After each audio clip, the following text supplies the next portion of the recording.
your stinking paws off me, you damn dirty ape! We're going streaking! Dave's Video Graveyard.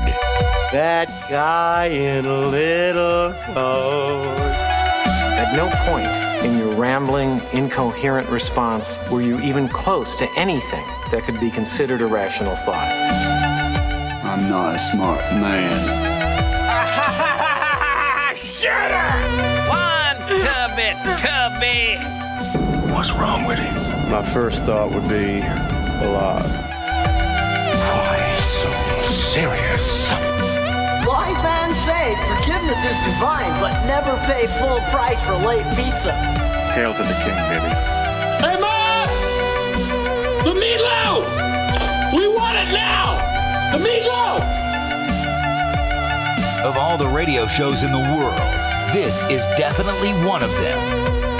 Dave's Video Graveyard on 100.5 WOW FM. Okay, you people sit tight, hold the fort, and keep the home fires burning. And if we're not back by dawn, call it president. Tonight we are joined by, I guess you could say, a newcomer in the local punk scene. Yeah. We are joined by Pete the Stud Howlett. How you doing, Pete? Yeah, good.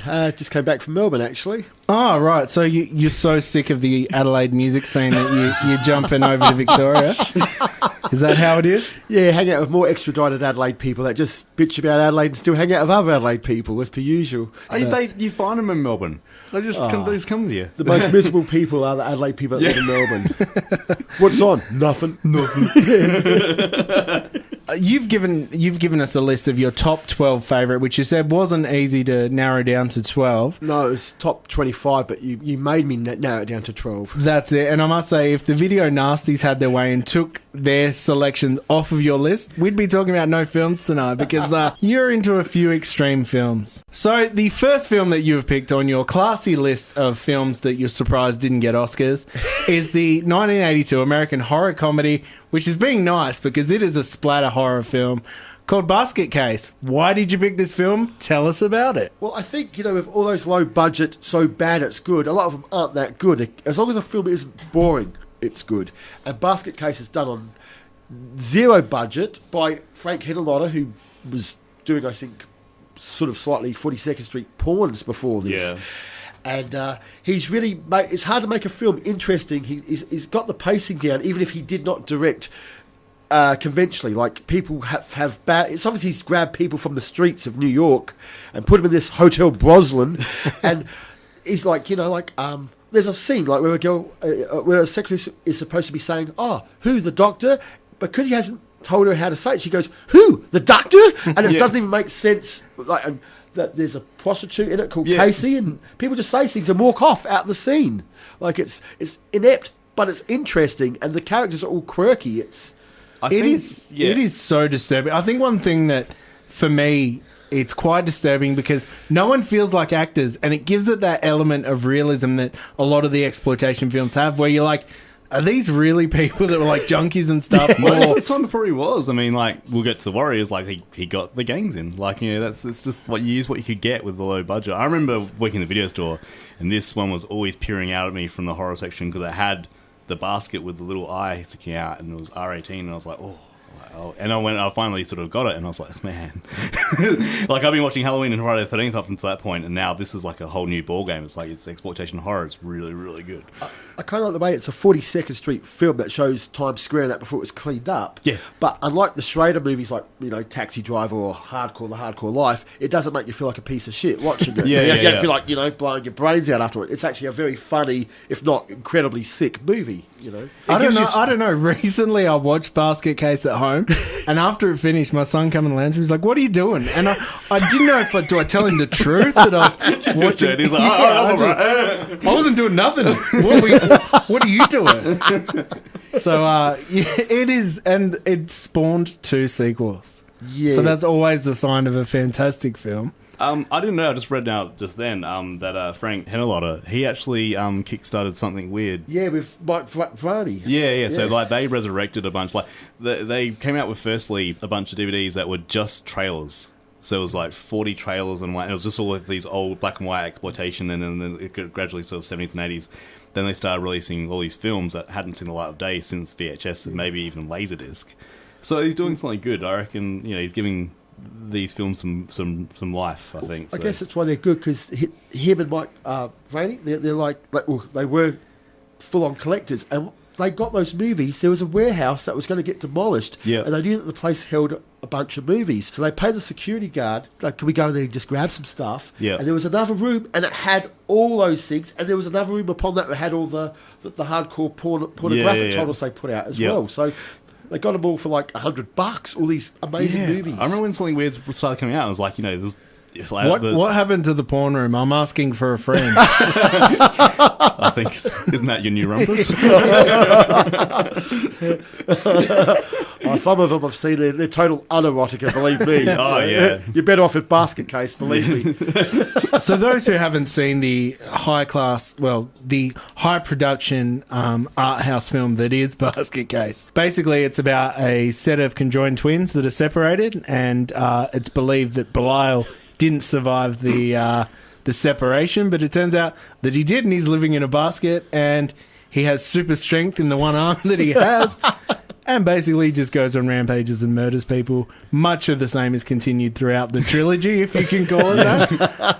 And I must say, the gore is fantastic. It's very along the lines of all the Peter Jackson splatter horror type things. Yeah. He's a huge fan of this film, and it definitely shows in the likes of, Bad Taste and stuff like that. I definitely put these belong on the DVD shelf with Bad Taste and stuff like that. In fact, your entire selection tonight are movies that my kids will never see, basically. Do you remember the first time you saw it? Yeah. I was like in year 7, I believe, and my uncle, he was... Was everything in black and white, not just the movies? I had one of these jailbird uncles that would just like run... He was the first one to have 2 video recorders, so he was like... and he'd like show me, all these crazy films. Yeah, I think about half of these are actually him twisting me as a child. So, yeah. Well, because I did love, particularly, not so much Australia, but there was that fear of like, I shouldn't have this. But in the UK, you actually had to ring a number and get someone to post you half these films because it was so... underground black market, just to see all these films. And for some of these films, they probably got made by making it onto the Video Nasties list. Like, some of them don't deserve to be seen, but the fact they made it, they got that synonymous, like, Video Nasty thing happening. And, yeah, I actually prefer this movie over all his others. I mean, I like Brain Damage and Frank and Hooker. They're all great. But I think this one has the most heart, because everyone's given it their best shot. It's like the early John Waters films. There's a charm going on, even though it's completely horrifically sick. There's even a uncalled for sex scene at the end of it with this creature. I mean, you can't get lower taste of it. It's awesome. I actually found on YouTube a remix that they had made like music to the audio of that scene. So it's one not to miss, of course. So we might move on to your next choice. One of our guest choice special, and we've got a doozy in the studio with us tonight, to put it nicely. Pete the Stud Howlett's with us, picking his top 12 favourite films. The next film, I couldn't even find any music to go along with it, so that's why we end up with Scott Casey's Toxic Avenger, because I thought it would fit in with tonight's, the general vibe of the quality, I guess you'd say. So you've picked the 1979 film When You're Coming Back, Red Rider. Now, this one was obscure to look into, to find, to watch. Tell us about it. It's basically, if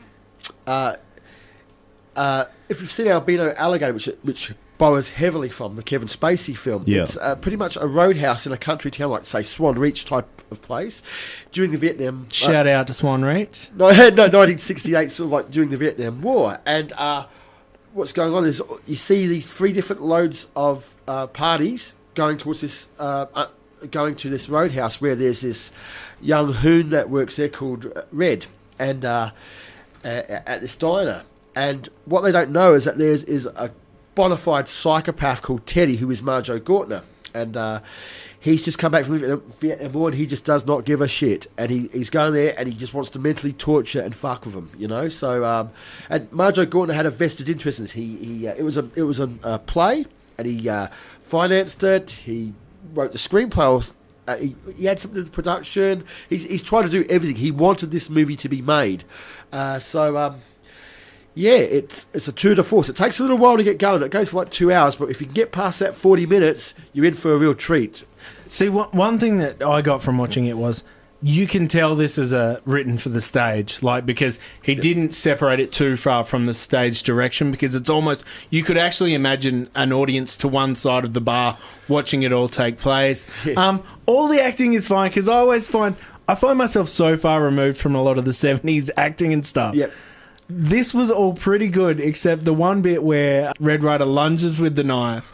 He's about 16 feet away at the time. Yeah. He starts yelling before he's completely picked up the knife, and he just goes, "Ah!" and runs across like the bar. And it just, I'm like, okay, that may have worked on stage, but on screen, it's just like, it's almost like sending the guy a text message saying, "Okay, I've just picked up this knife. I'm not going to stab you with it," and then try to stab him with it. I mean, it's Colin Firth when he was first starting out acting, I guess. I'll excuse it. So, Candy Clark from American Graffiti, Barney Miller, that dude. Pat Hingle from he was Commissioner Gordon in Batman, like the Batman movies, like the 90s ones. Anyway, yeah.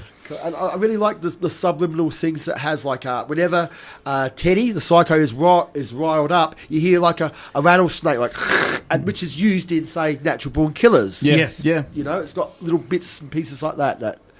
So this is like a framework for a lot of stuff that was made in like the late 80s, early 90s, so like sort of when that sort of came back into vogue. And one thing I found, like, when you look at like the deranged Vietnam vet kind of thing, you get it glorified in movies like Rambo, where he comes back still an absolute weapon, but, you know, mentally unstable. This is the other side of it, where it's like, you know, you could imagine reading about this happening in the like news. It was very, very visceral, but like you say, it's probably a hard watch for a few people because it's a slow burn. Yeah. Like, there was bits where I was like, should I skip it or am I going to miss something? And yeah, it's lit quite well as well for a 70s film. And I find it funny how after the ordeal he puts them through, everyone seems better off afterwards.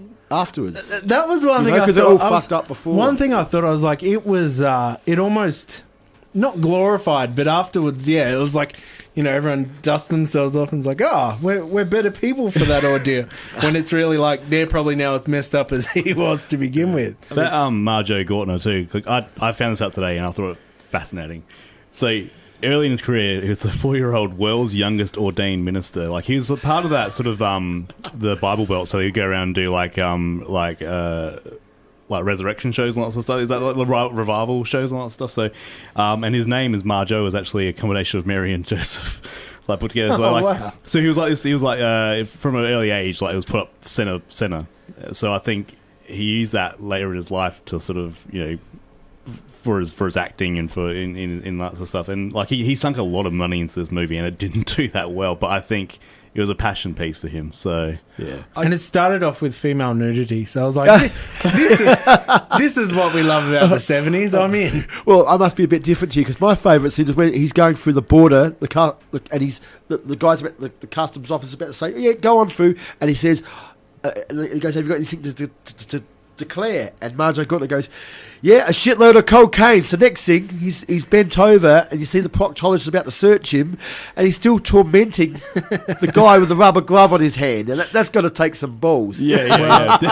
He just does not give. I don't know if that just shows the different people we are. That maybe I enjoy the female nudity and you enjoy the finger. Well, my VHS has got a crinkle, you know, just like Wild Things. How every tape has got a crinkle at a certain spot. Well, mine's a proctology examination. Let's just say our copies were both worn out at different spots. But that's neither here nor there. Do you remember, were you a young lad when you saw this one? Yeah. I was just intrigued by it. My dad actually hired it on video on Roadshow, who put out Basket Case as well. It was a great recipe for, you know, great trash. And, you know, I always akin it to like a rebel without a cause in a way, especially with the character Red Ryder, the lad that it's actually really based on, you know, with Teddy tormenting and torturing him mentally. So, yeah, I thought it was very special. Definitely. Definitely overlooked. All right, we might move on to your next choice. The 1968 action film, Pete's choice, of course. It is Born Losers, where the world got to meet Billy Jack. Tell us about it, Pete. I think it's the greatest bikie film ever made. I think it's a great Indian exploitation. Like, we're talking about this the director, Tom Laughlin, who is Billy Jack in these movies, he's a complete megalomaniac. Like, he writes it, he directs it, he's a star. He even claims to be an Indian, which he is not. Like, I mean, I know he's trying to, like, the plight of the American Indian, but couldn't he have just, like, hired one to be Billy Jack? But, oh no, he had to be the hero, didn't he? So, other than the race side of things, did you do you maybe relate on a soul level with this man? No, not at all. Oh, so it's solo record in the future. He plays Billy Jack. No, I just think it's a fast. It's got. I mean, it's incredible. Like, he's sort of like inept, but it's brilliant. Like, he's managed to con Jane Russell into starring in the movie, like, who was in movies with Marilyn Monroe. I don't know how he did that. She must have been desperate for the cash. He's got Jack Starrett as the cop, as the the deputy, he's in First Blood as a cop as well. And he directed a bunch of great movies himself, like The Losers, the biker movie about the Vietnam War, and Strange Vice of Rosalie, I think it was, but it's like Misery would have ripped it off a bit. It's like a woman keeping a guy trapped back in the early 70s. I just think it's fantastic. There's great lines in it. Like, I remember as a kid, like, there's a part where a woman's about to be assaulted by the bikers, and her response to it, she goes, "Oh, well, you know the old saying, if rape is inevitable, why not relax and enjoy it?" And I was thinking, what the fuck? Wow. Yeah, it's like, it's got things in it you've never heard before. Even now, Tom Laughlin is a maniac. He's like, he went for politics as well. Like, after this movie, Warner Brothers signed him for Billy Jack, Trial of Billy Jack, and Billy Jack Goes to Washington, and they're a bit overlong. There was like 2.5 hours each, whatever, but this one was 90 minutes, and I just love the fact not only is he an Indian and he's a hero and all this stuff, but he's a lefty that solves problems with violence every time. He tries to be tries to see the good way, but it always ends in more violence. It's funny though, you go through like all these old exploitation films, and you look at what became of some of the actors that were in them, and just for example, like Stuart Lancaster playing the sheriff in the film. He went on to be the Penguin's doctor in Batman Returns. He was a retired man in Edward Scissorhands. He was an old man in Faster Pussycat Kill Kill. And he was also in Confessions of a Sexy Super Vixen by Russ Myers. So what kind of career is that? Like, that is amazing. I would like to see the memorabilia he has up on his walls. Oh, it's one of those films that just could not be made today.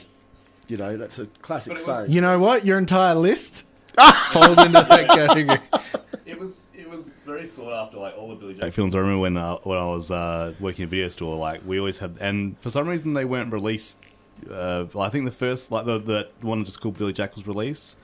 But I had this one guy that kept coming back every couple of months. It's like, oh, have they released it yet? They released it yet? Like, he's loved it. And then I feel that people ask for it. It's definitely of an era. Like, they were all probably serving, like, military sort of guys. Like, they were all sort of 70s and 80s, and they all kind of like that background. And, like, Billy Jack was, like, a hero to them. So I think definitely check it out. It's like all those films. I mean, yeah, they get a bit longer as they go along. But, like, definitely this one. I haven't actually seen this one. I've just seen the original, like the Billy Jack, just the one that's called Billy Jack. So, you're in for a treat. I am in for a treat. Yeah, it's on YouTube. Someone actually uploaded the whole film. Well, I was going to say, nearly all those that was the saving grace for me, because half of your choices aren't things you can just wander into like JV and be like, could I have this? Could I have this film that's possibly still banned in Australia, please? Actually, we spoke a little bit about that off air. Like, what do you think of all these old exploitation films and stuff getting major releases through the likes of Madman and whatnot? Example, like Salo, you can now buy. You were saying that people used to get raided for that. Yeah, a couple of my mates, like Cammy, like they've had their house, like cops at the door at 2:00 in the morning, and been had to go to court and all that sort of people going for your household for these videos. I remember one mate, he had a couple of episodes of The Young Ones, and they found the tape, went, "Young Ones, yep, we got him," and cops are going to rough you up holding that sort of shit, like. If it was a Video Nasty episode too, that would be like so sweet. No, I mean Umbrella's doing a lot of that stuff now. Yeah. And I was also like something weird, like there is a few like sort of keeping those films alive, and So I think that's great, because then everyone can know why people my age are so fucked up and twisted. I remember the first time I saw Zalo. As soon as I finished watching it, deleted it off my hard drive, and then like deleted my browser history because I'm like, have I committed a crime here? Like this is. They showed that in Foxtel this year. It just blows my mind. And they built it as a once. It was like they were advertising it as an event. It was like, come and watch Sailor. I'm just like, I don't think they've seen it. Hey kids, come in here. It's Sailor's art. on. It's art. It's art. Yeah, that's it was on World Movies, and it was like, oh, cinema. It's not a movie. It's a film. It's cinema. Tonight on Nick Jr. Moving right along, we'll get into Pete's next choice here on The Graveyard. It is Dave's Video Graveyard as we struggle through another episode because our guest is just so shy and not willing to talk about himself. Pete, how you doing, bud? Yeah, good. Getting through it, mate. Your next choice is the class of 1985, another 84. rape revenge. 84, sorry. 99. 85 is just a great year. I know movies. I know heaps of movies. I've seen that one with the dinosaurs from the 90s. Jurassic Park, I think it's called. So, yeah, it's the 1982 film, class of 1984. As I said, another rape revenge film on your list. Not that anyone's counting. I'd call it a gang movie myself. Okay. So tell us about the film. I think it's a great punk rock movie. I remember when it first came. Well, I read in Maximum Rock and Roll when it first came out. It actually started having people wanting to beat up punks after it was released. It's got Michael J. Fox when he's a little flabby kid. Perry King, who was in, Mandingo, a film close to my heart. Yes. Lipstick and Choir Boys. Where can I start? It's Mr. Norris, Perry King. He goes to a new school. What was the name of school? Lincoln High, I think it is. It was. I forgot. Anyhow, it's like a hellhole, and like he doesn't know the ropes. It's got Ronnie McDowell playing an awesome teacher. Essentially, it is a remake of Blackboard Jungle with Vic Morrow. Okay, yep. Instead of in the old movie, they break records. In this movie, they slaughter his pets, they slaughter his rabbits. Just wipe the walls with blood with them. So it's a feel-good family film, is what you're trying to say? It depends what in my family it was. It's actually hard to watch. I remember when I first watched it, I was like, I think I turned it off because it was hard to watch because it was very bleak. Like, I had a weird introduction to the late 70s, early 80s, like films that had that bleak feel. Yeah. Because, you grow up where everything's got to have a happy ending. Then you get into, like, particularly the 70s sci-fi, then into the grimy, like, 80s stuff, and it's like, I was going to watch a few movies, but, after that, I might go outside. Yeah. I just thought it actually sort of made me want to get into punk. I thought it was going to be like violence and madness and stuff at gigs, not the boring, waiting around, gossiping and backstabbing and underhanded schemes. How many gigs did you show up for with dead animals? You've totally missed it. I think it was the footage of the band Teenage Head in the movie. Yes. Funnily enough, who Marky Ramone recorded their first album again with on drums. Yeah, they were like classed as the Canadian Ramones, and like you see the footage of people smashing bottles on their heads, and girls undressing while they're playing and stuff, and the first album's incredible. It's really I've gone off into punk rock. Sorry, no, but it's really interesting the way so in this movie the way they sort of treat punk rockers, and then when the 90s movies came around and what they showed as punk rockers, and it was. Like, they just gave him, like, a slight British accent and, like, this ridiculous mohawk sort of thing. But this is actually, kind of respectful in, like, it's got a place. You have the futuristic droogs, which were drawn from, like, in Clockwork Orange. That was the kind of punk thing. I think that was a major influence on this film. Like, I mean, it's a very... I thought so. Yeah. Look, I did end up watching all of it like back in the day, and I still like it as a good film. Like Michael J. Fox in it, if you want to see him in a different light. Peter Stegman, the main leader, he's a great villain. He's like a spoilt brat who's running the school pretty much with these hoons And funnily enough, like we spoke a little bit off air, you look at his career after this film, and he's a very successful man that has separated himself quite well from this film. Went on to direct the likes of Game of Thrones, Boardwalk Empire, The pig episode of Black Mirror, some great stuff, and Sex in the City. You said that you showed us on the back. Someone of your, told me that. I didn't know that. You showed us on the back.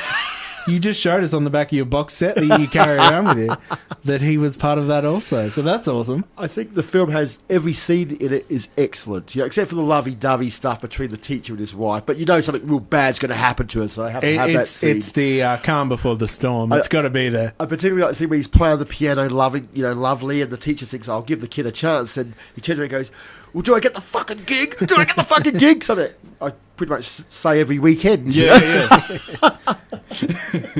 And you've got just as much chance as he does of getting the gig.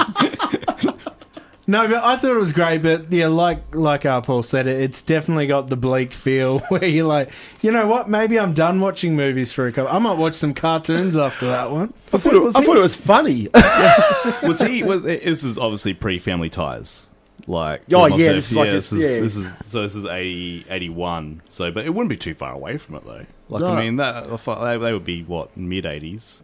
So it's like, you imagine the producer of that show was like, "We got this Michael J. Fox for it. He's going to be Alex." Yeah. Has he done anything else? I love the fact this movie starts off implying, like the Texas Chainsaw, that it's a true story. And after the teacher rids the world of these scumbags, it says, "Mr. Norris was not arrested because no one saw him actually do it," which is implying a whole lot of things to that audience out there, especially the rednecks in America going, really? It's a very dangerous movie. I mean, Mark Lester, I didn't really like Class of 99 so much, even with Pam Grier in it. I thought it was terrible. But he did Commando.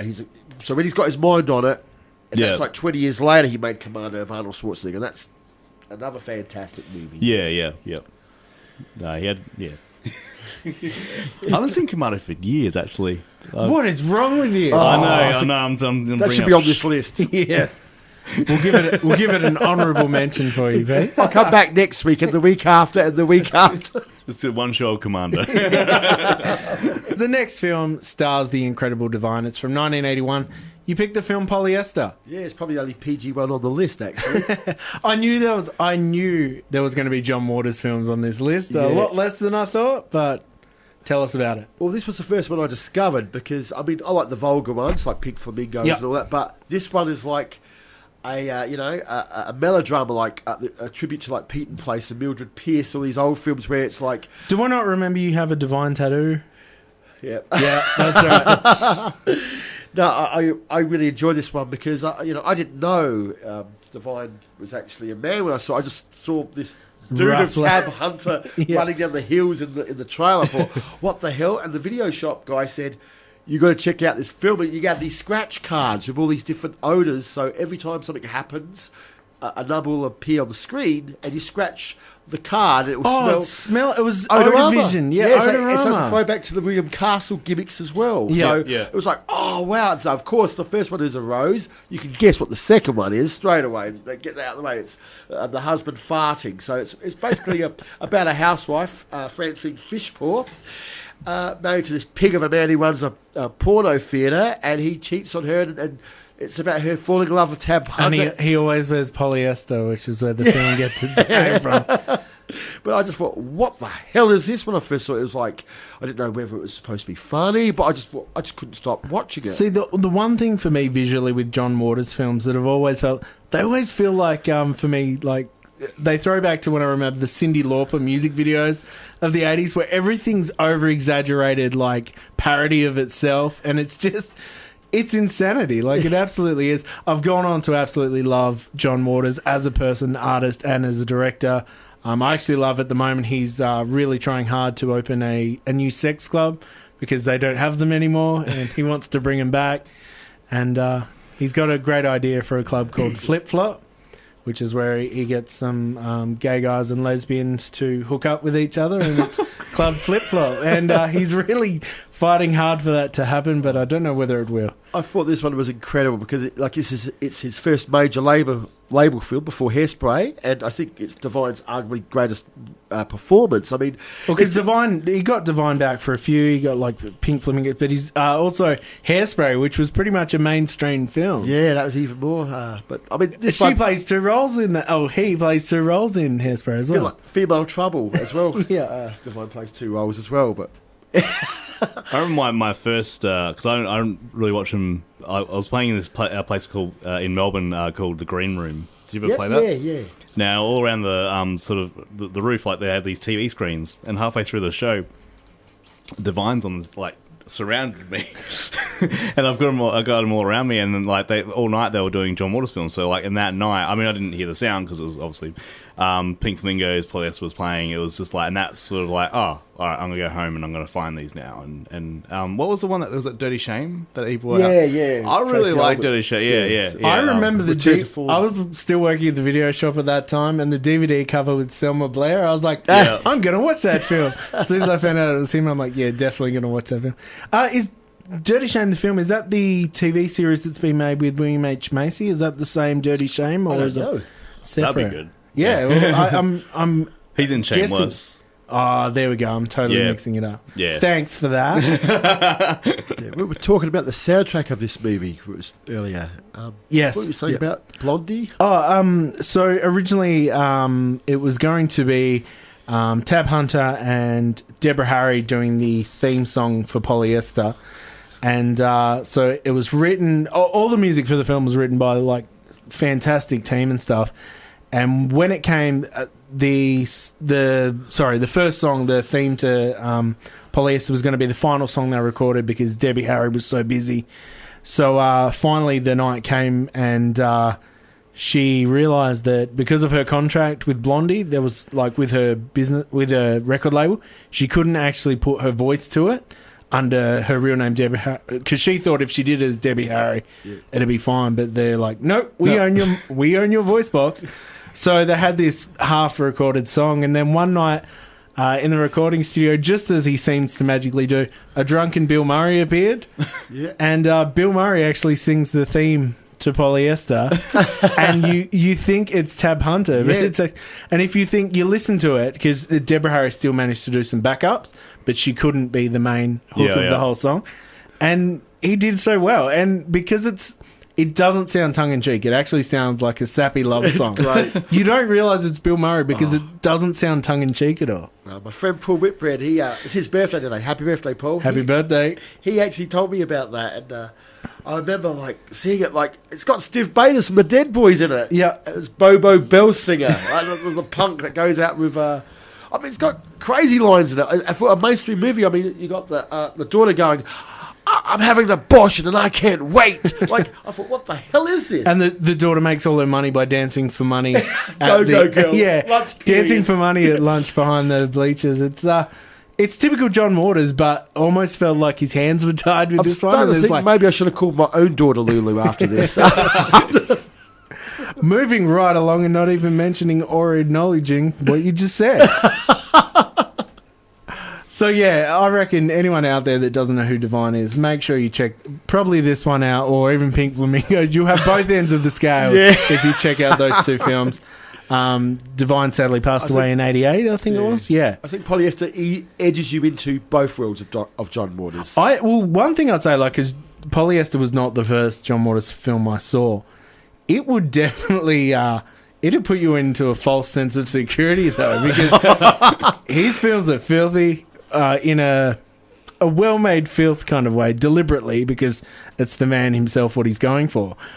But yeah, this would really lower you. You'd be like, oh, he's not that bad. And then you watch Pink Flamingo and you'd be like, wow, this guy's a terrible pervert. No. So we might move along to our next film here on The Graveyard. Anything else, Paul? No. Fine. just shut me down for saying the wrong thing and be quiet. Pete's next choice is the 1983 Italian action film that was then later released in the US as a US action film. And if you ask me, it is straight up cut, copy, paste Rambo of the exploitation films. It's from 1983. We're talking about, it was known as Thunder Warrior in Italian, or also just straight thunder. Why did you pick this film?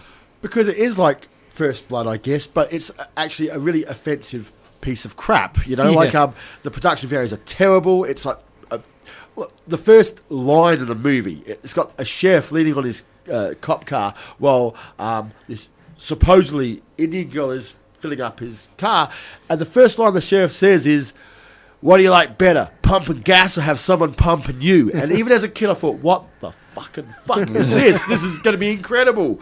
And it's completely racist. Like most of these films, like unlike movies like Soul Man or They Call Me Bruce, which are kind of un-PC and offensive and racist, but they're trying to do, the intention is good. Yeah, This well- one is just absolute exploitation. It has no moral ground. It's totally offensive. I remember seeing Soul Man completely removed from the PC mirror that is now showing what was wrong with that film. I did not know, because it is trying to do a Cosby style. Sorry, you can't. Oh, no. It was trying to do a early 90s, mid 80s public life Cosby type positive. Well, the intention is good behind it, yeah. regardless of, but this thing is just... And see, I like in all the Mad Max clones that you got from the Italian directors, where it was made for nothing, absolute rubbish, but as long as it ticked enough of the subtle boxes, then it's like, yeah, we can market it as that. And this, even you watch this, it is just Rambo, just made badly. I think this was made after Mark Gregory, who is funder. I think this was made after Bronx Warriors. Yes. Was it? Yeah. Yep. Pretty sure, because Thunder went on to make 3 films. Bo Hopkins is in it too, I think. Bo Svensson. Bo Svensson. Yeah, because he's a Tarantino, he's in Kill Bill 2. As the Reverend at the start there, he's in Inglourious Basterds. But yeah, because I think I've actually heard Tarantino cite this movie and a bunch of other ones. Oh, no, I didn't know that. Yeah, because he's especially Italian. He's all big into that sort of thing, and that's where I kind of found a lot of interviews with him. He made it into Inglourious Basterds in 2009. Like you say, Kill Bill, Speed 2, so we can hold that against him. Deep Force Commando. So a lot of the 80s exploitation films, he made it, the action, the Delta Force. So, look, big cannon film fodder, basically. I just love the DJ too. The radio announcer. You guys might relate to this. Dancing Crow, who tells you what's going on. Can you remember that part in it? There's this crazy. Everything's nuts in the movie. There's people just saying for no reason they should stay on their reservations. It's absolutely nuts. It's so offensive. You don't really know what they're trying to sort of convey. I suppose they're sort of from the thing is not every film needs a message, but it's what were they thinking?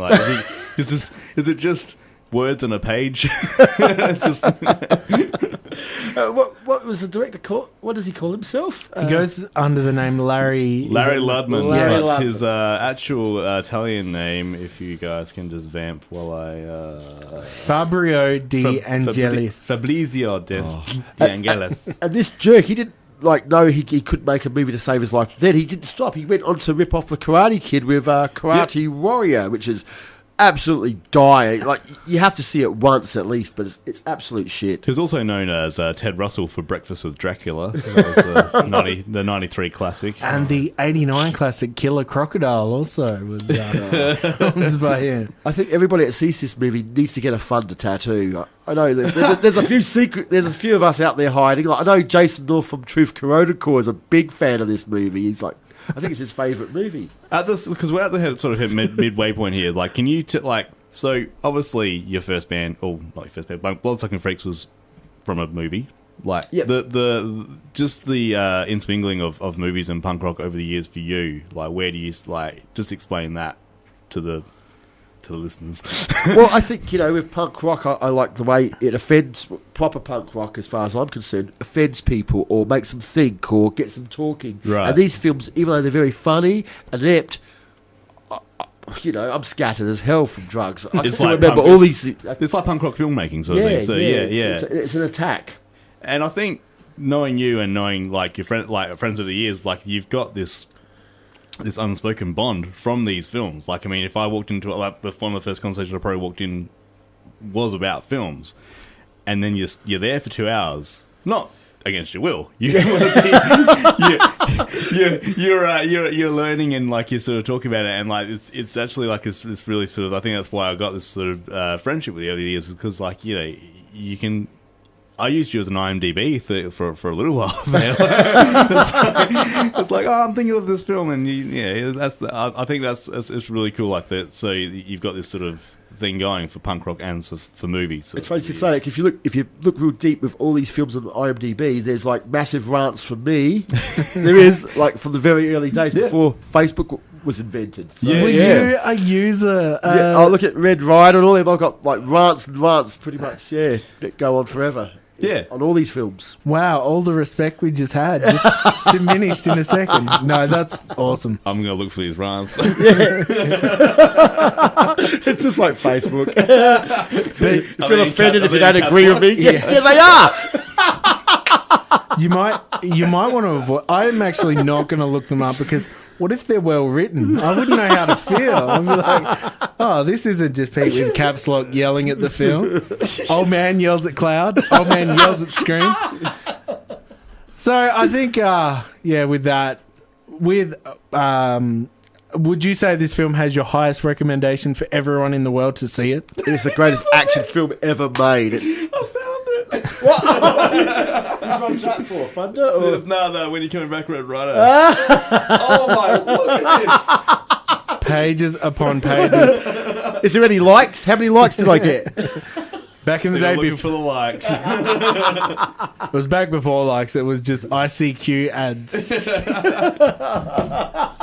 That's amazing. If you get the chance and you're as sad as we are, head along to IMDb and look up When You're Coming Back, Red Rider's user reviews. You're in for a treat. This is The Video Graveyard. The next film on Pete's list of video nasties is the film Mother's Day. Now, there's two different Mother's Day films. Just double checking. Is it the 1989 telefilm financed by the Christian Broadcasting Network? Or is it the 1980 splatter horror film? There's a good chance the Christian one would have been sicker. I watched the wrong film. I've got all these notes. Pages and pages of notes. I was confused. So we're heading into trauma territory right now. Lloyd Kaufman's 1980 American horror film. Directed by Charles Kaufman, brother of Trauma's Lloyd. It is a visceral film. It is an exploitation horror film, and it even has the setup where you think you know what's happening, which first time I saw it, I'm like, yeah, these hippies are going to kill this old lady. Yeah. Spoiler alert. So tell us about this film. Basically, it's about an old Betty Davis like matriarch who has these two inbred redneck sons. One who says disco sucks, and the other one says punk is stupid. They're completely crazy. Trigger warning for Pete. Yeah, and they kidnap girls and assault them, and these three girls go out camping in the woods. But so it was like a bit of a slasher meets. I thought, besides Texas Chainsaw Massacre, this might be one of the greatest exploitation films ever made. It's pretty good. Well, I think theme-wise, it's definitely been copied and borrowed from very heavily over the years, which usually with the exploitation films, they steal it from somewhere else. Whereas I found this really reminded me a lot of the early 2000s, like the likes of Wrong Turn and all the hillbilly carnage type films. It definitely goes down that path, but because of how violent and visceral and poorly shot it is, it goes back into that area for me where it's so real. There's something real about it. So sick. It's very unsettling. Obviously, the mum basically similar to Psycho. It's the mum trying to tell him kind of thing. Well, they're attacking these girls in front of their mother because she wants them to do these stage plays. Like she goes, let's do the Shirley Temple where they make the girl dress up with a lollipop before, it's just so mentally deranged. Yet it was billed as a kind of comedy. Now, I'm pretty effed in the head, but I thought it was just appallingly and incredibly sick. It's, to me, straight into the basket with The Hills Have Eyes, like that, just visceral attack kind of. They open a door and there's a head in a bird cage, and they open it like a drawer, and the girl's been trapped in there for days. It's so deranged. It's fast paced too. So another family comedy. Well, I remember as a kid, like I used to like charge my friends. My parents would like let me just hire these things, thinking, "Oh, horror! How can it be like Frankenstein or Hammer or whatever?" Yeah. And so I'd be charging my friends to come over, like 20 cents to come watch them. I was ripping off my friends back then. Yeah. Selling my friends junk, making them clap for my garbage. Now you have to do it with a guitar in your hand. Back then it was a remote. What was It's an written on the extension, yes. What was written on the posters back then? Yeah. How many times was your name on those posters? There's a lot of traumatized kids out there now.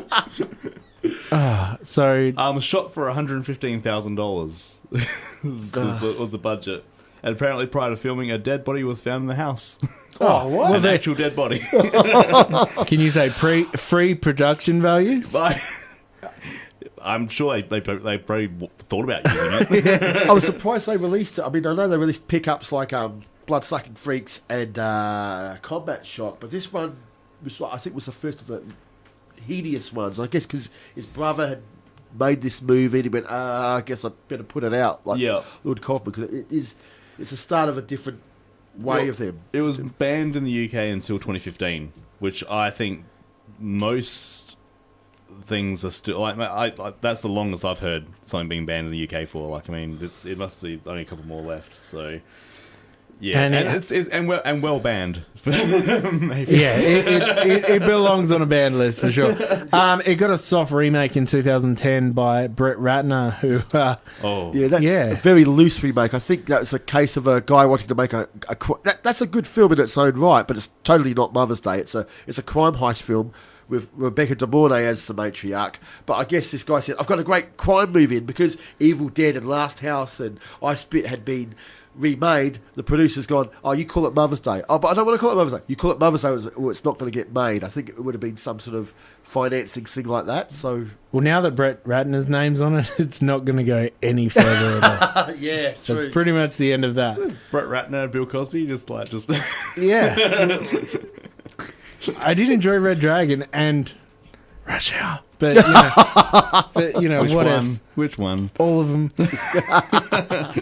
So yeah, not really much more to say other than if we just say it's an exploitation film and it's super violent and super visceral. And for some bizarre reason, it's got Tommy Shondell doing, I think, We're Alone Now. Okay. In the middle of it. Yeah, during when they have a flashback to the football scene. Wow, that football, really... Yeah. I wish we had a modern day video shot that we run and we could put a sticker of Pete with his thumbs up as more so a warning than a quality thing. I was waiting for him to get a job at JB so he can start writing those little those little cards in front of the movies. Isn't it bad enough me pushing these lousy gigs and Facebook as it is? Don't miss this. Feel good hit of the summer, a Serbian film. Pete S. Let's move right along. Can I just when that came out, it was one of the first ones that came out. Then I had to send back to the distributors because it got banned. That and was it 9 songs? Yeah, it was one called 9 songs.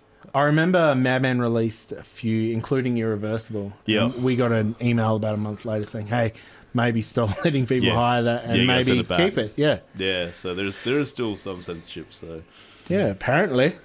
Good luck it was with very bizarre because the scene that is cut there in that movie is when one of the girls goes to kill one of the psychos with electric knife, and with all this hideous assaults and stuff that goes on throughout the movie, they cut the steak knife scene. It was like, of all things to cut. The Drano scene? Yeah. Oh. That's right. I think that, obviously Henry Portrait of a Serial Killer might have seen the scene where they stick a TV on one of them. Yeah. In fact, the victims are actually just as sick as the brothers in this movie. They turn. There's more going on with them than what you think. You know? Sweet. So it's Let's move on to another feel-good hit of the summer here on The Graveyard. 100.5 WOWFM. A quick a trigger warning because this is a 1978 American revenge film, which we all know what that means. So moving right along, it is I Spit on Your Grave. Pete, why did you pick this film? Because it is the greatest, most hideous rape revenge movie ever made. A lot of people misunderstand these films. They go, oh, you get off on rape, or no, the psychos have to be hideous, because when they get their dicks cut off at the end of it, you're cheering. They've got to be bad, you know. I'm sure you get a couple of jerks that might get the wrong idea, but they're just jerks anyhow. This People film are is going to get about the wrong idea revenge. about anything ever. I think it's great. Miyazaki made it in 1970... 78. 78. And it was with his, I think she was his wife, Camille Keaton, or she did become his wife in the end, I think, who is a great actress. Even though it's low budget, it's highly disturbing. These four backwards assholes. It's like, especially in this climate right now, like it's a raw, exposed. It doesn't smooth over nothing. There's no music in it. There's no soundtrack. It's horrible, cold. One of the silences is Get his tongue out of his mouth. Get his tongue out of his... Free all loose clothing. He's backward, and to make it even worse, and the attacks they attack her one after another, and it gets worse and worse as it progresses. However, when she gets revenge and thinks, "I'm going to fuck these guys up," her revenge is insane. If you ever seen the scene where she locks one of them in the bathtub and castrates him with cold water, it takes a while for him to realise on screen, and you see that blood trickle out. As a man, it made me want to vomit. I was like, "Oh my god!" And she just coldly goes into the rocking chair, puts on, some Mozart piece while he's screaming for his life, and it's like absolutely harrowing. But you're glad that he's dying that way. See, I find this to me fits into the same thing as the film Irreversible. Which that film, the point of that was showing you the retribution before it showed you the heinous act that made that, and it's more of a reflection on the audience, because when you watch Irreversible, the start is the revenge, and you're like, oh my god, that is so wrong, so bad. Yeah. But then once you see what those guys have done at the end of the film, which is, because it's reversible, you go, oh, they deserve that. That's more of a reflection on you as an audience than it is actually what's happening on screen. And I feel this film also went down that thing where it's like, you are, like you say, standalone, what she does back as revenge is absolutely horrid. Putting in the context of what happens in the film, you're like, no, that's fine. That's fine. And that is how good we are as humans. There are, even though it's a very harrowing and ugly film, there are some sort of chuckling moments, like towards the end, like the worst, I guess, of the rapist is begging for his life outside. Well, she's on a boat, and he decides to hold the rotor so it's right near his nuts while he's begging for his life. And we all know what's going to happen, but I remember just screaming as a kid, going, "Yeah!"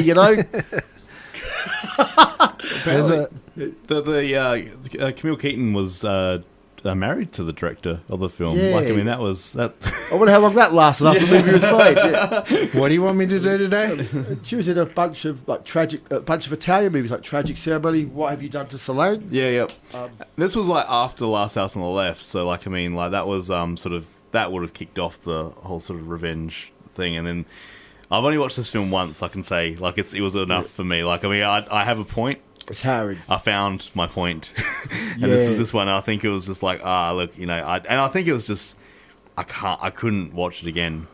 Which is no, it would see, like, you don't mean to say this wrong, like you do find it an entertaining film and enjoy it, but me and Paul have both put it in that part of the brain where it's like, okay, there's something wrong with you guys. Yeah, clearly. And with these sort of films too, I think because they're pioneering, I guess. Whether you agree or like it or not. That's one thing I find about them. They would not get made today. How did that director they do need to exist to serve as a lesson. Like Paul says, there's the line. I think because, like, I mean, there's an age difference there. I think, like, we grew up with the cookie cutter type of film being made. Like, you came up with during this time where a lot of the stuff was coming around and sort of and it was like a really bad thing to do. Like, we came up in the 90s for me. Like, we were crying at horses sinking in the mud. Because, like, and that's the thing. Like, I mean, I think there's a generational thing. Like, we just don't. Like, there's a part of our brain that just doesn't sort of can't watch this again, sort of thing. And, like, it's not a difference in, like, anything. It's just, I think it's just different times. Like, it's just... And see, I didn't see A Clockwork Orange until I was pretty much a, adolescent. Well, when it got re-released. Yeah. When it got re-released.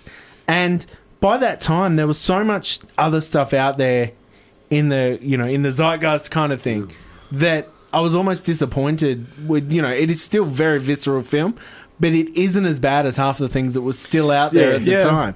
But like you said, I think it's because of when we were born to when these films were released. Because like I say, all I take now from a lot of the late 70s, early 80s, like grimy stuff is that sense of realism. Because like you say, all these films set in like New York and stuff, it's all grimy. The streets aren't clean. They're not, they're not wet look like the 80s kind of thing. It just looks like a dump. And see, the other thing was the first step I took down though, like exploitation type film thing was, it was all trauma. So it was all rounded off edges for me. For everything disgusting and terrible that happened, there was humour in there shoved in your face to go, you're okay, keep watching, here's a fart joke, keep watching. Yeah. But then you go back to the source where they basically got their, a lot of their inspiration from, and there's none of that, you're okay, you're pretty, you're safe. How the hell did this direct at these guys in it makes days? Your generation a lot scarier to our generation. They're crazy. I'm one of the saner ones, believe it or not. Like, just how a director would say to these people, these actors, this is what you got to do. How they, there's some really disturbing. Just even like the dialogue is disturbing. Like even with Matthew, the slow attacker. Like some of the things he says while it's occurring. It's like. The director does not give a shit. He's not out to please anyone but himself. He doesn't think. He's talked about it and has a morality and responsibility, but it's not recognisable in the movie when you see it. It's not catering to anyone but the story he wants to tell. And I think sometimes that softening makes it less ugly, but definitely the topic has to be ugly for it to be effective. Well, it's meant to disturb. It's visceral. If you think, that was a great rape revenge movie, that was kind of fun, then something's gone wrong with the movie. You know, I Spit in Your Grave makes it ugly, horrible. It makes you sick. It makes you scared. It makes you angry. It's fantastic. If you like watching movies, I feel like a piece of shit. If you like feeling like shit watching movies, but it's the same with like Last House What on did the Left. David and Margaret say? Well, she's promoting Salo, so yeah, true. I find I spit far more. entertaining. Well, Last House on the Left, I think I've watched probably a couple of times now, but even that it's hard to watch because during it, the bit. Sorry, it's not on your list, but like that bit where they're calmly. Like wiping off the knives and realise what they're done, but they're kind of not that sort of sad about it, but like it's just like, oh, we've done that now. Yeah. That was like, I still remember that part of the film was like probably one of the most visceral parts of a horror film ever. It's just that because you don't see Jason or Michael Myers or Freddy Krueger and stuff like this. This was like a scene that really got to me. I was just like, it went from the your sense of disbelief to. Oh, that's a bit. Yeah, that's a bit real. Well, this is I could be watching a crime that has just been committed by heinous people, and this is what they would do. That's believable. Is this what we do? And that it frightened me. Yeah. But also sucked me in. Yeah, it's dangerous. Yeah, it's great. Yeah. I remember being. To lighten the Tell about the never-ending story. Yeah. if you told 10 or 9-year-old, however I was. Year-old me watching the episode Home from the X-Files with the hillbilly homestead. If you told me about I Spit in Your Grave at that time, I'd be like, well, I quit. I'm not watching anything on television ever again because at the time that was so raw. It still is. If you watch that again, I'm sorry. Trigger warning, Paul. Yeah. I mean, that's... but yeah, it's the same theme to a degree. But to know that something out there is so much more visceral, me and Paul almost grew up as the R-rated generation, and you guys are the X-rated generation. It's once you go to that X, there's no coming back kind of thing. So it's like in Good Charlotte, for instance. Hey, yes. I don't know. I'll never forgive you for this damn poster. I was just reading your shirt. Who are the Maddens? I've never heard of them. I thought it was the Madness, but it says Maddens on your shirt. Let's move right along with no song to the next film. It's from 1979, and it's in my top 5 films of all time. It is The Warriors, directed by Walter Hill, who did the likes of Streets of Fire, which I love that film as well. Extreme Prejudice. And then Alien. Alien. He's done a few other westerns. Oh yeah, he did a lot of. He produced a lot of stuff as well. And I'm just trying to think. There's one of the films he did that was so far removed from all the rest of his work. This one was I actually saw it for the first time on SBS, and I love that the first last song that's over the title sequence. 48 hours, sorry guys. He did 48 hours, yeah.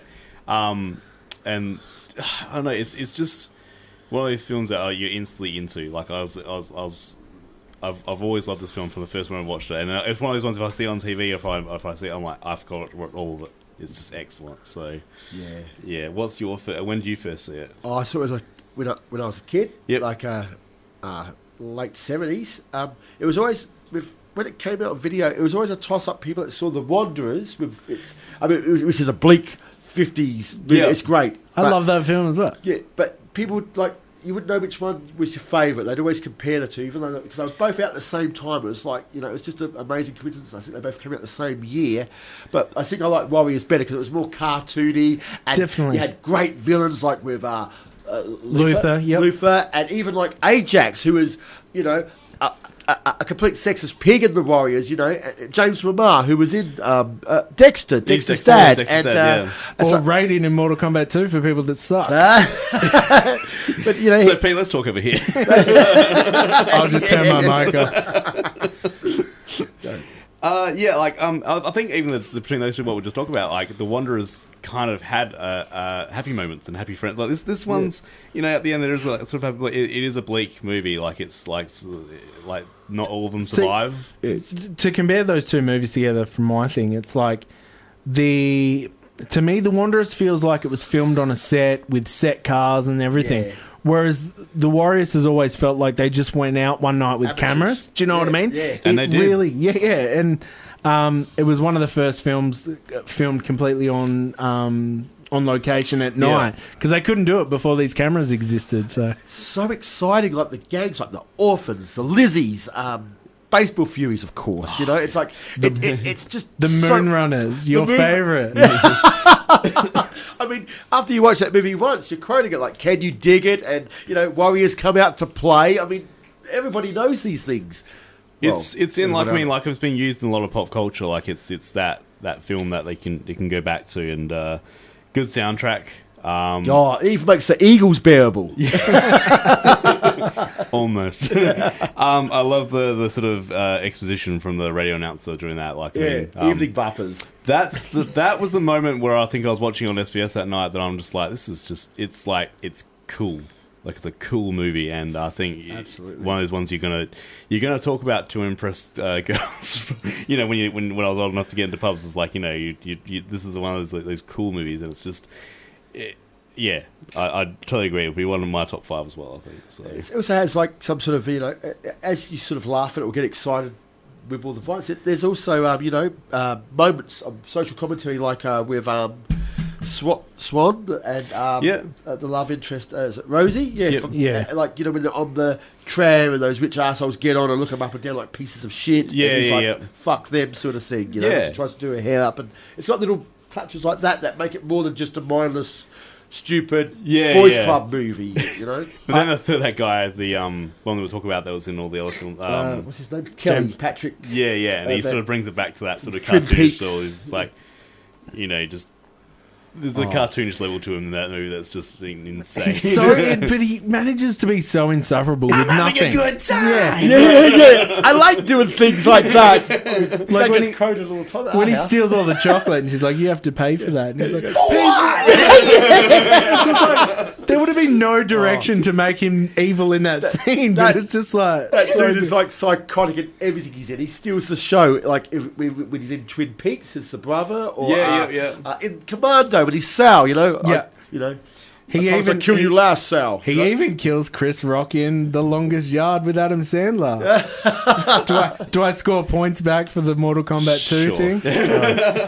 I think that's with that movie. I think the bathroom fight scene. That's one of the most incredible fight scenes ever. Like actually, all the fight scenes are incredible. I love everything about the film.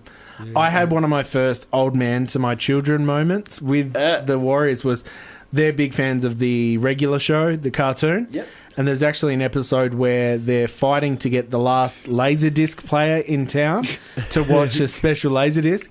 And all the other gangs in town are trying to get the Laserdisc, and the whole thing is a parody of the Warriors. Oh, and I'm jumping up and down on the lounge telling my kids, and they're like, shut up.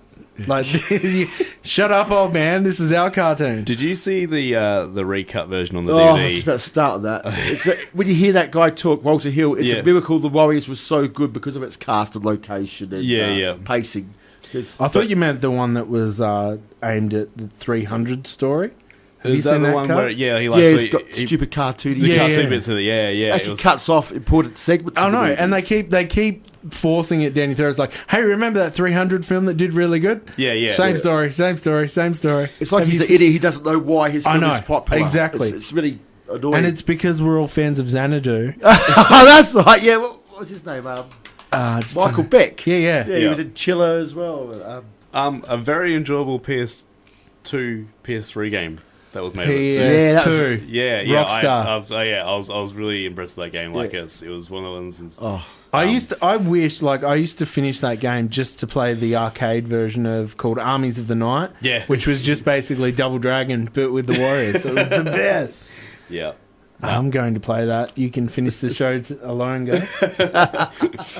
So we'll move on to our next film here on The Graveyard. Yeah, that was beautiful. So we're talking about the 1980 film Picked by Pete. It's a biopic of himself, basically.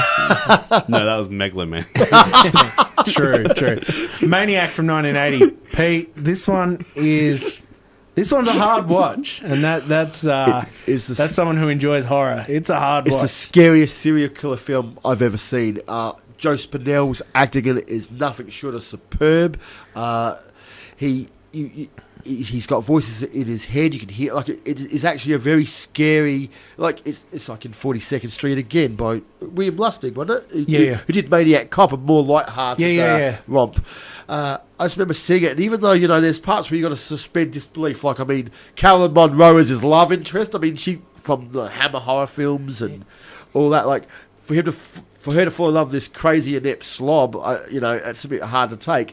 But his mental sickness, I feel like I'm off balance watching the movie. Well, the whole thing does have a real warped sense to even the visuals of it. And for anyone that hasn't seen it, it's basically a maniac that goes around scalping women to put on his love interests that are all mannequins. That's pretty much the way I'd sum it up. And it different strokes for different folks. That's it. Sure. It got remade in 2012 with Elijah Wood. I even enjoyed that. Yeah, I thought that was okay too. I thought it was a bit more polished for our generation. Still a bit visceral, but the original, similar to Paul said earlier with Us Spit in Your Grave, I've only watched the original Maniac once because it is unsettling. I remember when it first came out that Pussy Tom Savini, great makeup artist and stuff, but he was trying to push himself away from it after demanding that he have his own credit at the start of the movie. And his effects, I think it's his finest work, besides the zombies, of course. Yeah. But it's absolutely, when that shotgun goes through the bloody front windscreen. And from Dusk to Dawn. Yeah, and now he's actually saying he likes it, now. You don't get to do that. That's I remember there's an interview of Joe Spinell in a Psychotronic magazine calling him, That's like Kevin Bacon saying he hated Tremors and then coming back for the TV show. It's like, you don't get to be a part of this anymore, Kevin Bacon. I think it's a testimony to Joe Spinell's, he was a character actor, he's in, Taxi Driver and Rocky even, but this is he really gets to show off what he can do as an actor, and I enjoy it's an unofficial sequel, The Last Horror Film, not The Last Horror Movie, The Last Horror Film, where it's almost like a comedy version, if you will, of this, and it's got Carolyn Monroe as well, back again, as his love interest, or he's stalking her. Check that out. If you like that and it's just too heavy, if you want to see more of his great acting as a funny psychopath, it's still disturbing as well, done by Michael It's funny Winter. because I saw this and didn't want to see anything to do with this film ever. Did watch the remake because I was just interested in what 2012 had to bring to the source material. Did well, but obviously it's not. See, the New York that it's filmed in doesn't exist anymore. Yeah. It's not. It's a removed time and place. Actually, Street Trash didn't make it onto your list. I was very surprised by that. There's tons. What, we could have gone on forever. Better Off Dead, Chained Heat. I could have gone on all night with this I'm stuff. very shocked Better Off Dead wasn't on this list. I actually. know. Well, I've raved on about it enough on Facebook. And, It's because Pete's not really into films. He just found this from someo's IMDb list. I'm going to get another tattoo now just for that. on his face. He's just going to get the Maniac. Get a never-ending story tattoo. Hey. Rest in peace, Artax. You need a tissue? Are you okay? I cried in the end of Terminator 2. I wasn't suggesting you were crying. Definitely never ending. Speaking of never ending, continuing this conversation, we might move on to your next choice, unless you've got anything else to say. If you finish your love letter to the film Maniac, we can move on to a little love story called Make Them Die Slowly, aka Cannibal Ferox or Ferox. Don't know how to pronounce that word. I always said Ferox because it came out when I was working at the video store. It was unbanned. Yep. It came out and it was I remember it was that Zombie Flesh Eaters, Cannibal Holocaust, and City of the Living Dead. Yep. Which is a really good. Also, John Morgan. It was all in a box set. And I watched Cannibal Ferox, and I remember like one of the most distressing scenes was when they were eating the turtle. Yes, for some reason, yes, and cutting it up alive. Yeah, that was hard. I noticed on the DVD you have the option to. I mean, you have the option to remove those animal cruelty scenes where he's had. I mean, he's filming a tribe, but there's a part where that guy's killing the boar. It wasn't actually John Morgan or the actor, but Umberto Lenzi. I think, as harsh as it may seem, I mean, only a wanker gets off on animal cruelty, but it's good. You must know this director was that mentally sick that he would, and a sign of the times, like the Mondo Carne films. Yeah. I don't think you should just push underneath the table. You've got to know what this director's made of, and this guy has no scruples whatsoever. No. This film is disgusting. It's disturbing. Banned in 31 countries. He wanted to go for it. He went for broke. He didn't give a flying shit what anyone thought. He had these actors say these appalling things. I mean, John Morgan, he refers to women as twats in the whole movie throughout the whole way, and then one woman gets rewarded with hooks through her nipples. It's a guy gets castrated. I mean, I think they've reinstated the scene now. You actually see it. Top of the dude's head through the hole in the thing. Yeah. It's vulgar. See, and one thing about this was, I remember like growing up in the days of like Rotten.com and stuff when the internet was new. And there was so many scenes from this film that made it on without context, like the leopard and all the animal fighting bit, like the leopard that kills the monkey and stuff. Yeah, that was on there without context. So all of it was even presented to my generation in a different way that it was real. Yeah, not quite to the like Cannibal Holocaust type thing, but like this. I actually, you prefer this over Cannibal Holocaust? Well, I prefer to talk about it more because it's a real mixed bag with that sort of cruelty, the mental sickness of. But in that, see, Cannibal Holocaust, there's nothing to laugh about in that movie. That's just a downer, and I love it for that. But this movie, the first scene is a bunch of hitmen beating up a dude. They go, "Hold it right there, shit face." That's the very first line, and the guy goes, "What?" And they go, "We told you, pig face," and they call him shit face again in the first 4 lines. Shit face is used twice, and pig face, like, it's totally inept. It's pretending it's in America when it's not, obviously.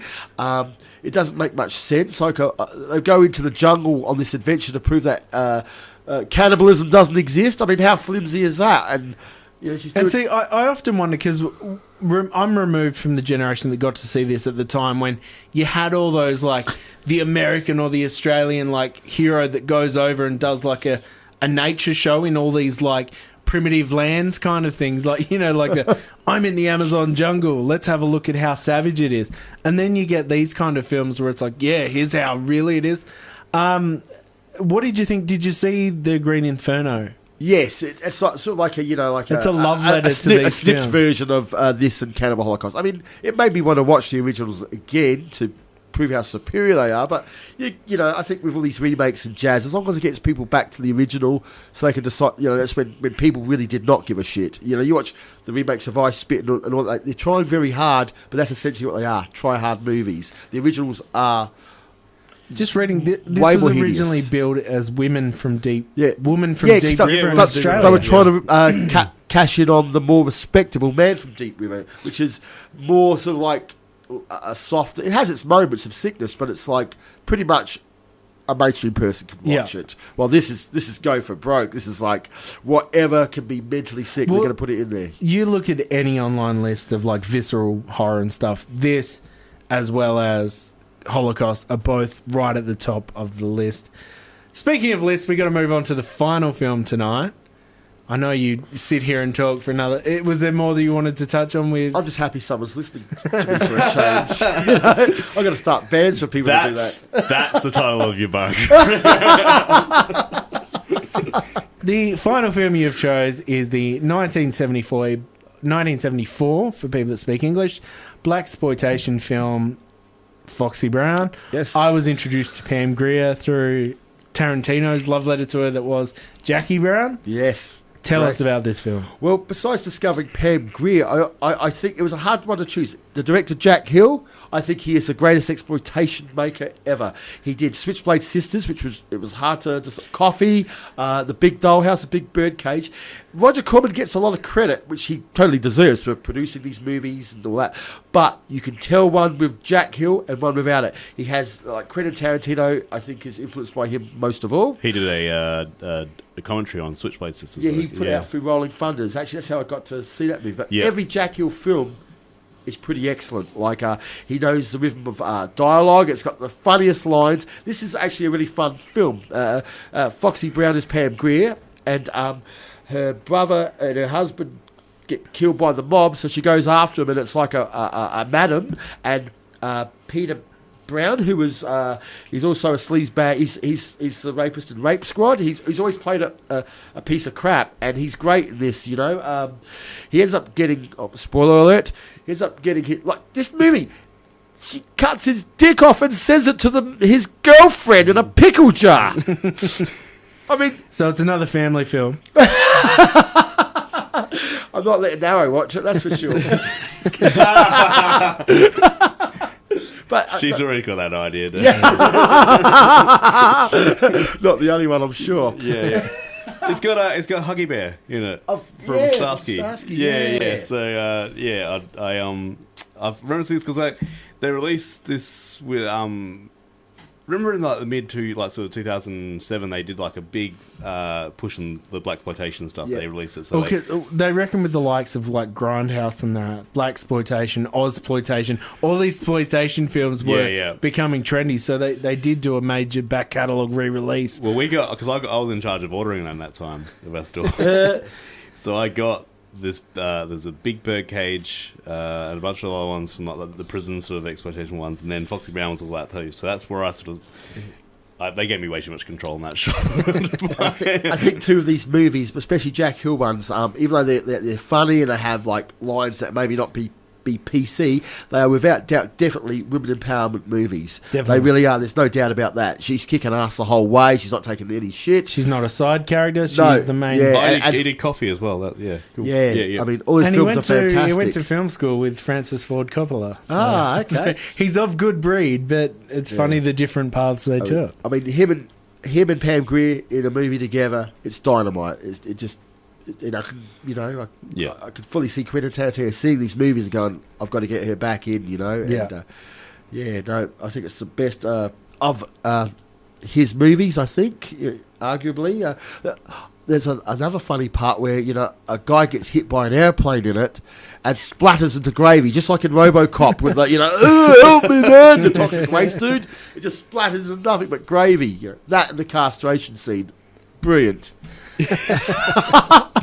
5 stars, Margaret and David. Yeah, for just those two scenes alone. Yeah, and it has those great bits of dialogue, like when someone grabs her, she's like, "Don't touch the fruit." It's like it's full of crazy, un-PC lines, but it's done in a way and it's exciting and non-offensive. No matter, there's racial stereotypes all through it, but it's a driving force. This movie because it's empowering. Yeah. Right, so taking a look back as we run out of time this evening, we'll take a look back on your list. You had Basket Case, When You're Coming Back, Red Rider, Born Losers, The Class of 1984, Polyester, Thunder, Mother's Day, I Spit on Your Grave, The Warriors, Maniac, Foxy Brown, and Cannibal Theroux. basically we can that could be built to build a case against you just in case anything happens. I think this was their final show tonight. I think the manager's calling in now. Feels like it. So if we are still on air, you can catch us next week. We'll have the local pro wrestler Marvel in the studio taking us through his top 12 favourite films. Pete, what do you got coming up? Why don't you promote some of your things? I don't want to do that. How shameless. Would you mind talking about yourself just as once? My favourite. That's why I came in for, actually. Playing this weekend with the Mice and the Hitmen and Sunday Reads and the Meat Beaters in the Bloodsucking Freaks at the Ed Castle this Saturday, and there's a few. I think there's a Spikewood show after that, and I don't know where I'm at. I just got off the bus from Melbourne. I don't know where I'm at anymore. So Pete is looking forward to seeing all three of you there. Well, that's more than the band members. Pete, thank you very much for coming. If one day we lower our quality again, would you come back? Absolutely. Part 2 coming next year, yeah. That's it. This has been Dave's Video Graveyard for another week. Huge thanks to Pete. Paul, see you next week. See you next week, Dave. Thanks for having us. No worries.